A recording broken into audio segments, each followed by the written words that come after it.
Amigos oyentes, hermanos queridos, buenos días. El Evangelio del día, hoy 16 de febrero del año 2017. Aquí estamos Patricia y Miguel, este matrimonio cristiano, dispuestos a leer y comentar este Evangelio. Primero la lectura, Patricia. Lectura del Santo Evangelio según San Marcos, capítulo 8, versículos del 27 al 33. Jesús salió con sus discípulos hacia los poblados de Cesarea de Filipo y en el camino les preguntó: ¿Quién dice la gente que soy yo? Ellos le respondieron: algunos dicen que eres Juan el Bautista, otros Elías y otros alguno de los profetas. ¿Y ustedes quién dicen que soy yo? Pedro respondió: tú eres el Mesías. Jesús les ordenó terminantemente que no dijeran nada acerca de él. Y comenzó a enseñarles que el Hijo del Hombre debía sufrir mucho y ser rechazado por los ancianos, los sumos sacerdotes y los escribas, que debía ser condenado a muerte y resucitar después de 3 días. Y les hablaba de esto con toda claridad. Pedro, llevándolo aparte, comenzó a reprenderlo. Pero Jesús, dándose vuelta y mirando a sus discípulos, lo reprendió diciendo: retírate, ve detrás de mí, Satanás, porque tus pensamientos no son los de Dios, sino los de los hombres. Palabra del Señor.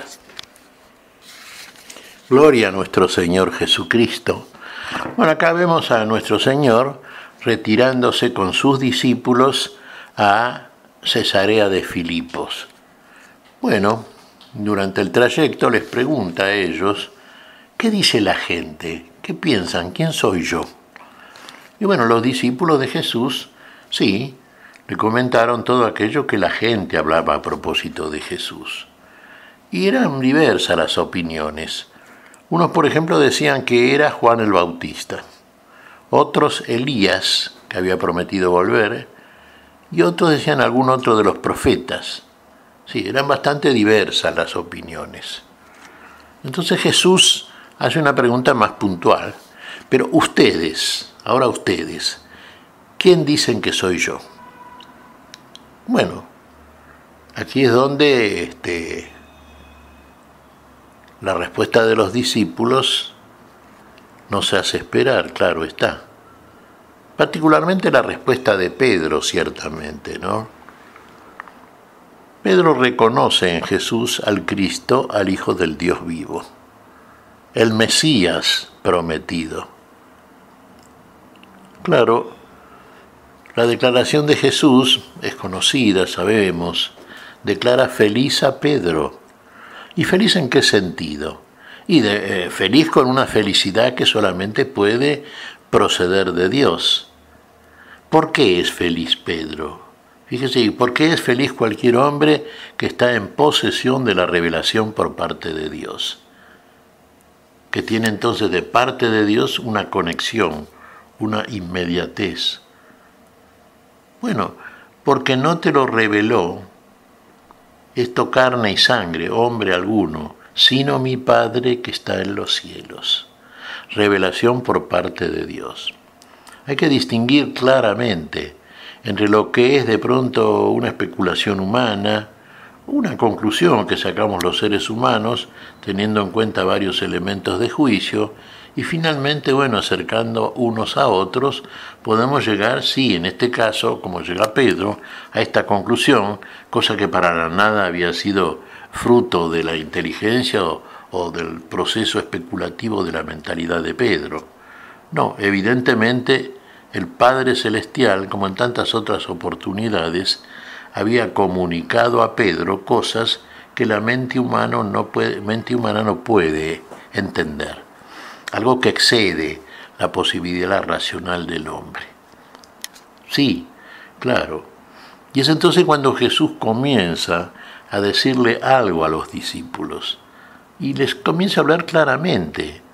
Fíjense, sí, evidentemente Jesús es el Mesías.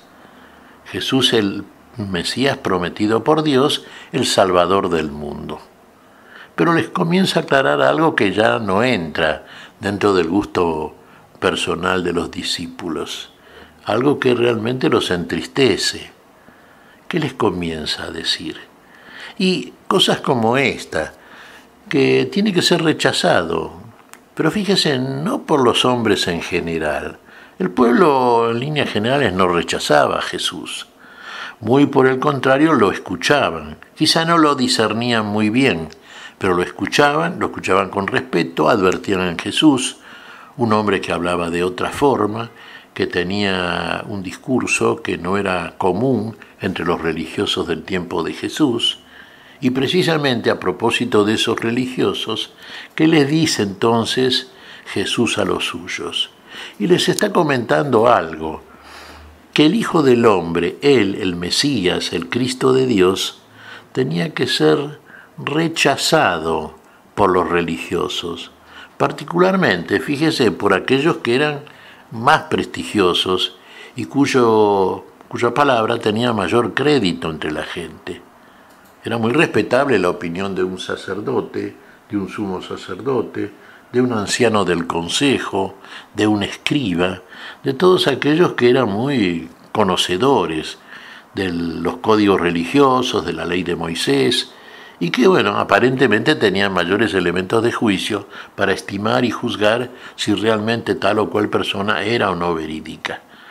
Así que entonces Jesús ya les advierte a los suyos, y esto va a ser un primer anuncio de la pasión justamente de nuestro Señor. Fíjese, perseguido, rechazado y finalmente muerto por causa de la gestión de todos estos religiosos que lo que querían, lo vamos viendo a través de los evangelios, era sacarse a Jesús de encima. Y esto es lo que Jesús les va diciendo. Claro que no los sorprende o no los va a sorprender. Fíjense, tiene que ser rechazado, tiene que ser perseguido, tiene que ser calumniado, tiene que ser muerto, pero también tiene que resucitar al tercer día. Bueno, esto resulta realmente poco entendible para los discípulos de Jesús. En general, para la mayoría de la gente resulta de tal manera. Hoy en día, por ejemplo, si nos hablan, por ejemplo, de una persona que muere y resucita, nos parece un hecho de ciencia ficción, un hecho increíble, un hecho poco creíble. Pero Jesús lo está afirmando, lo está asegurando y finalmente lo va a demostrar, claro está. Por eso que en este anuncio el Señor ya nos está advirtiendo, y hablando claramente nos está advirtiendo, cuál es la suerte que puede correr desde el punto de vista de su gestión personal, digamos, ¿no? En este mundo, todo varón de Dios, todo justo, todo aquel que viene a declarar la justicia que solamente de Dios procede. Lo que hablaba Jesús manifiestamente era la verdad, pero una verdad superior, una verdad extrema, total, definitiva. Y esto no fue aceptado, sabemos, no fue aceptado por los religiosos de su tiempo. Y esto le mereció la persecución, finalmente la muerte, la cruz, la muerte en cruz. Bueno, pero sabemos que el Señor resucitó. Claro, esto lo sabemos. Ahora fíjese, tendríamos que ver, Jesús viene a ser la regeneración, viene a ser la redención y finalmente la salvación de la humanidad. Viene a ser esto. Y evidentemente Pedro no lo pudo entender en un principio, porque cuando escuchó de Jesús estas palabras, lo llevó aparte. ¿Y qué le dijo? Fíjese qué humano sentimiento el de Pedro, que realmente apreciaba mucho a Jesús. Jamás ocurra eso, Señor, le dice. Y la respuesta de Jesús es, severa para con Pedro. Fíjese que después de haber elogiado a Pedro, Elogiado, digamos, aquello que Pedro, o aquello de lo que Pedro fue depositario, de la revelación por parte de Dios mismo. Le estaba mostrando el Padre Celestial que el Hijo del hombre, Jesús el Cristo, era el enviado de Dios. Y sabemos que la definición de la vida eterna es esta precisamente. ¿Qué es vida eterna? Vida eterna es que te conozcan a ti, dice el Señor, el único Dios vivo y verdadero, y a tu enviado Jesucristo. Fíjense, por medio del enviado, usted conoce al Dios vivo y verdadero, pero tiene que haber un envío por parte de ese Dios. Y el envío es a cada uno de nosotros. Y entonces tendremos ahí la garantía del Cristo de Dios, la garantía de que Jesús es verdaderamente el Cristo. Y algo que después se infiere y que vamos a ver a través de todo el desarrollo de los evangelios y de la enseñanza de nuestro Señor Jesucristo. Hay un camino para entrar en la vida. Hay un camino para entrar en esa vida que va a recuperar el Señor por su resurrección de entre los muertos. Y ese camino es un camino de sacrificio, es un camino de cruz. Fíjese, muchas veces hemos dicho, ¿no? Es una frase acuñada por los padres de la antigüedad, ya desde el principio, donde han advertido con claridad algo que es absolutamente necesario. A la luz por la cruz, a la luz de la verdad, a la luz de la vida, se ingresa por un camino. Y ese camino es estrecho, no es un camino espacioso y ancho, cómodo, no. Es un camino estrecho, dificultoso, que tiene una puerta muy estrecha para ingresar finalmente en el lugar donde queremos ingresar si verdaderamente nuestra vida es una auténtica vida de cruz. Vida de cruz, vida de entrega, vida de sacrificio, vida cristiana en definitiva. Claro, la cruz no seduce a priori a nadie. Uno dirá, la cruz es sufrimiento. Y sí, fue lo que entendió Pedro cuando Jesús dice que tiene que ser muerto por aquellos religiosos de su tiempo. Es un camino de sacrificio, pero también sin sacrificio no hay beneficio, pareciera ser, ¿no? Y Jesús lo muestra aquí claramente. Por otra parte, lo que nuestro Señor va a hacer es lo que vamos a ver. Ahora pronto entramos en el tiempo de Cuaresma, nos vamos preparando precisamente para participar de la pasión de nuestro Señor.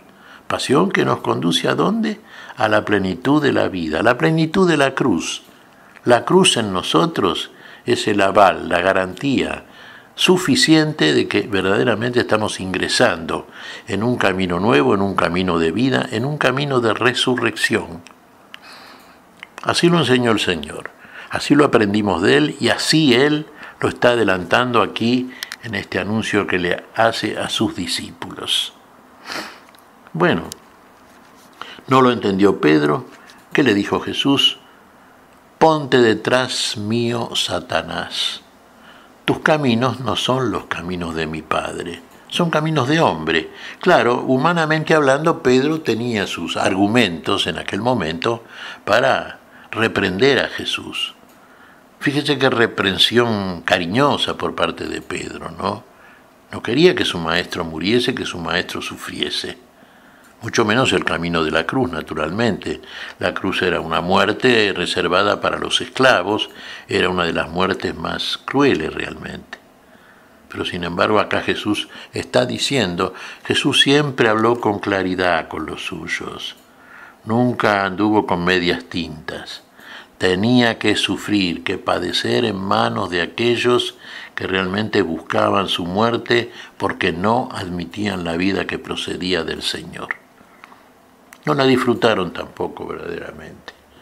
Si no hubo arrepentimiento, jamás vieron la vida que el Señor venía a traerles. Bueno, y acá se redondea entonces este pasaje. Hemos adelantado algunas cositas, sí. Jesús dice de Pedro, bienaventurado eres Pedro. En algunos pasajes está, en otros no, pero completamos de esta manera porque verdaderamente la frase de Jesús está definiendo la situación en que se encontraba Pedro cuando en posesión de la revelación por parte del Padre Celestial reconoce y admite en Jesús esa mesianidad, que por otra parte era la que estaba esperando todo el pueblo de Israel, porque sabía el pueblo de Israel, por todo lo que habían aprendido de la Escritura Sagrada y de los profetas, sabía el pueblo de Israel que vendría un Salvador, un Mesías, el Cristo. Cristo y Mesías quiere decir lo mismo. Cristo es en griego, Mesías en hebreo. Bueno, y aquí tenemos entonces por parte del Señor este primer anuncio de su pasión. ¿Qué te parece, Patricia? Que como el Señor nos pregunta, ¿quién dice la gente que soy yo? Nos deberíamos preguntar nosotros mismos, ¿quién es Jesús para mí? Y también voy a dejar esa soberbia, ese egoísmo, esa envidia, todo aquello que tengo que crucificar.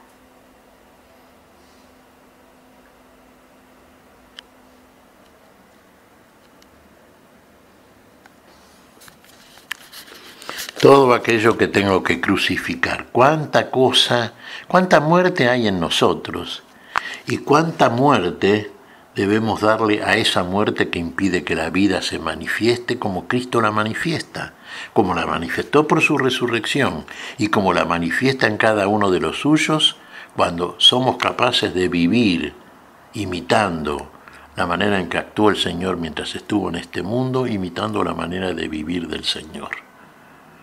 Padeciendo las persecuciones que padeció el Señor, sí, sufriendo por causa del Evangelio, desarrollando un auténtico camino de cruz. Camino, dijimos, que nos conduce a la luz de la plenitud de la vida.